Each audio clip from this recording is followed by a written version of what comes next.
Hello বন্ধুরা, তোমরা সবাই কেমন আছো? আজ তোমাদের জন্য নিয়ে এসেছি দারুণ মজার একটি গল্প। এক হাসি খুশি গিরগিটি গাবলুর গল্প।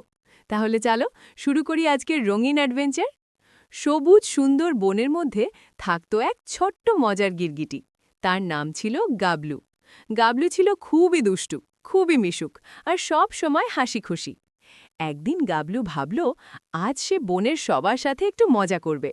সে গাছের ডালে বসে চারপাশে তাকিয়ে দুষ্টু হাসি দিল। হঠাৎ কয়েকটা পাখি তাকে দেখে অবাক হয়ে গেল। পাখিরা বলল, আরে, গিরগিটি নীল হয়ে গেল কি করে? গাবলু তখন মজা করে একের পর এক রং বদলাতে শুরু করল। প্রথমে নীল, তারপর লাল, তারপর হলুদ, তারপর বেগুনি।